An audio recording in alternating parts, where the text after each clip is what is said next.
Let's move into outlining, the third part of our three-part note-taking series. Many students are expected to write outlines for school, but unfortunately just don't know how to organize those thoughts into a form of a well-written outline. In this book, we teach students how to first highlight information from a text and then use the color-coded items to create a well-organized and well-written outline. Let's take a look inside the book. With the outlining strategy, we start out by teaching students that before we take notes, we should first read the passage, then go back and highlight three different elements. The first element is the topic, which is 1, 2, or 3 words describing what the passage is about. Some examples of topics might include rainbows, trees, and the Civil War. We always highlight the topic in blue. The second element we look for is the main idea, which is what the author is saying about the topic. If the topic, for instance, is trees, the main idea might be growing trees is an easy process. We always highlight the main idea in green. Finally, we highlight the important details in yellow, which are important pieces of information that describe the main idea. Students should keep in mind to only highlight what is very important and not every detail on the page, and also to try to only highlight words and phrases and not full sentences when possible.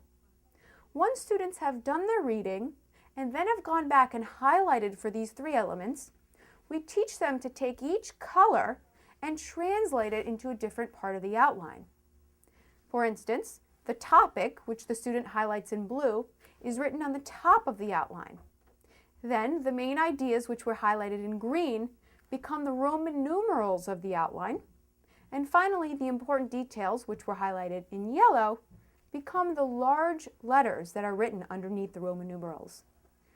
Let's take a look at an example together.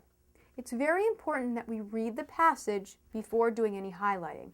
I'll read this passage out loud. President Franklin D. Roosevelt was a well-respected president who brought several changes to the United States.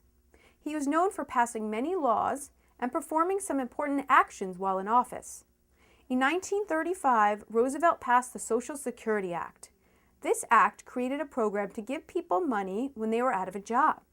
It also gave older people funds after they retired at age 65. Roosevelt also passed the Federal Emergency Relief Act, which gave money to towns, cities, and states. Additionally, he passed an act that helped farmers called the Agricultural Adjustment Act, which instructed farmers not to grow too many crops. Most Americans supported Roosevelt for his actions. Now that we've done the reading, it's time to go back and highlight first the topic. In this case, the topic is President Franklin D. Roosevelt, so we would highlight that in blue. Then we look for the main idea of each paragraph. In this case, the main idea of the first paragraph was well-respected president. The main idea of the second paragraph was Social Security Act. And the main idea of the third paragraph was Federal Emergency Relief Act. Then we go back and highlight the important details in yellow. In this case, for the first paragraph, we highlighted brought several changes, known for passing many laws, performing some important actions. In the second paragraph, the important details were programmed to give people money, gave older people funds after they retired. And in the third paragraph, gave money to towns, cities, and states, helped farmers, called the Agricultural Adjustment Act. Once we've done the reading and done the highlighting, now it's time to correlate each one of those colors into an outline. Let's take a look at the next page. If we see here, we wrote the topic on the top. In this case, it was Franklin D. Roosevelt. Then each of our Roman numerals is one of the main ideas that we highlighted in green. In this case, FDR was a well-respected president, Social Security Act, and then other acts. And then underneath each of those main ideas, we wrote in the important details. Again, students are welcome to use any form of abbreviations, symbols, contractions, or any other shorthand, since this is a form of taking notes. The more they practice these outlines, the easier and more organized they will become. Students can also use the outlining strategy for taking in-class notes.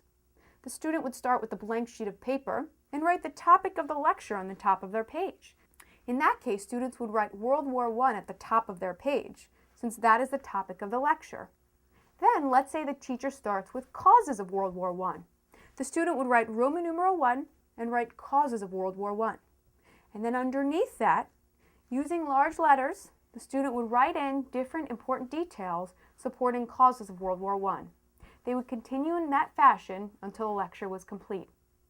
In this book, students are given ample practice reading different passages, highlighting them, and then creating outline diagrams from that information. Note that students are given sample outline diagrams. They are not required to fill in all of the elements of the outline, and they may add some of their own lines if they feel the need to. This is only a skeleton that is designed to give them a framework for how to create an outline. The more students practice this strategy, the more automatic and easier it will become, and the more they will be able to take notes both independently and in class using the outlining strategy.